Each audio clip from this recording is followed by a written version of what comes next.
Hello and welcome back again. Welcome to the third segment in this free 12-part course. I hope you've enjoyed what we've done so far. I know it's been quite simple, but if you remember me saying, this free 12-part course is aimed at beginner guitarists. So, of course, I'm showing you the most fundamental things that you'll need to be able to progress quickly.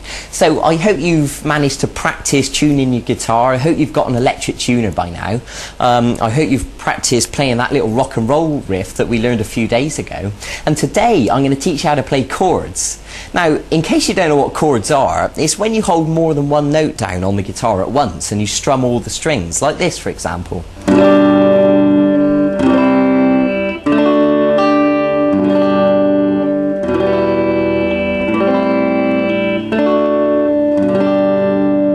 So that was just a few examples of some different chords, and of course the more chords you know, the more flexibility you're going to have to be able to play a variety of different songs. So I think it goes without saying that it's better to learn as many chords as possible, and then you really have got the ability to play more things. And especially if you're the sort of person who enjoys singing as well as playing, then chords are going to be brilliant for you because you'll be able to strum them whilst you sing over the top and it'll sound fantastic.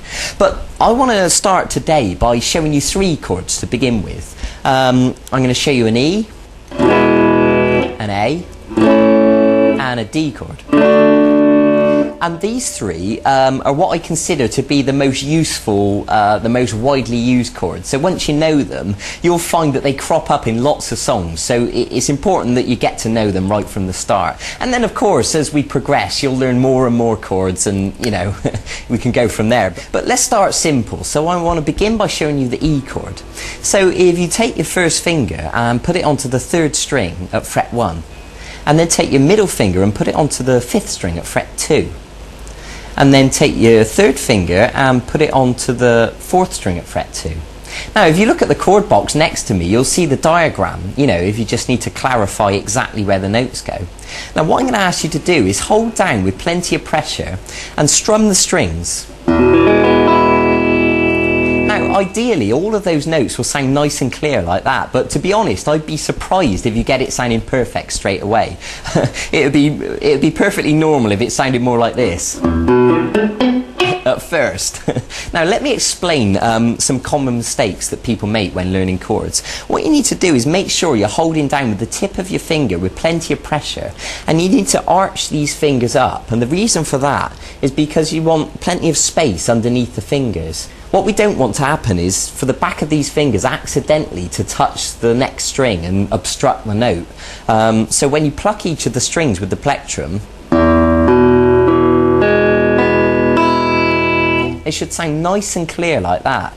So if any of these notes sound incorrect, it's probably because you're accidentally touching one of the strings with the back of your fingers accidentally. Okay? So it might take a little bit of work and you'll need to shuffle your fingers around and get used to how to hold down the chord, but eventually you'll get it sounding nice and clear. So that's something to work towards. So the next chord I want to show you is the A chord, and it looks like this. So what I'm going to ask you to do is to put your first finger on the fourth string at fret 2, and the middle finger on the third string at fret 2, and then the third finger on the second string at fret 2. So they're all at fret 2, but unfortunately there's not quite enough room really to fit them all in. Ideally we'd like to get them right next to the fret, but in reality what happens is we end up using them at an angle like this, because that's the only way really to squash them in there. And of course everyone's hands in.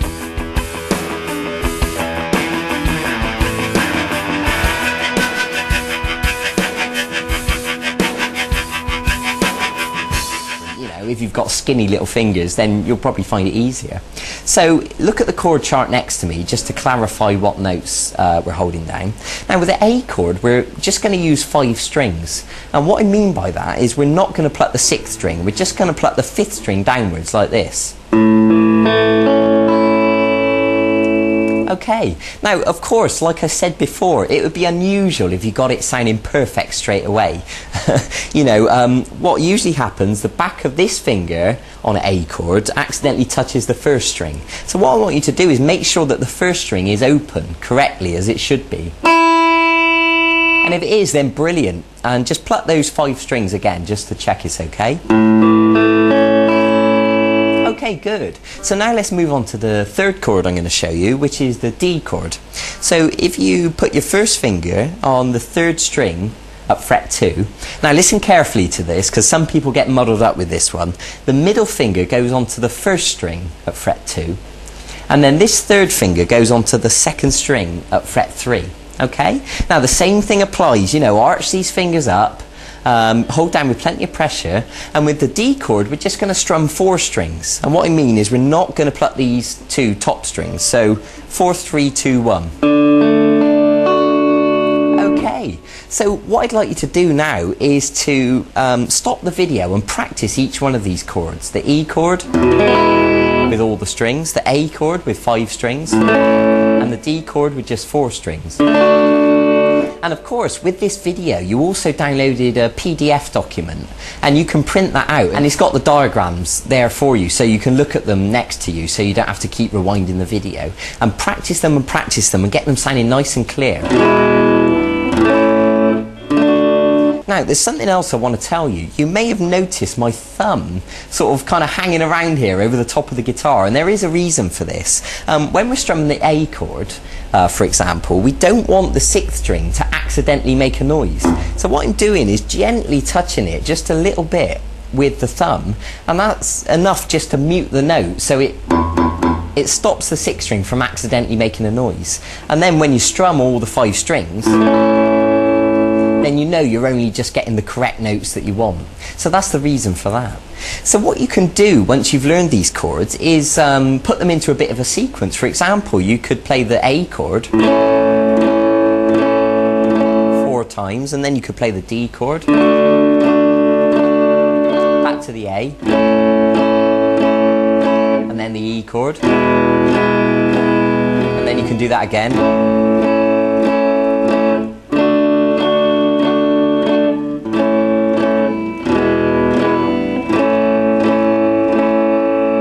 You can begin practicing changing from one chord to the other, and you'll find that you'll get quicker and quicker at changing from shape to shape.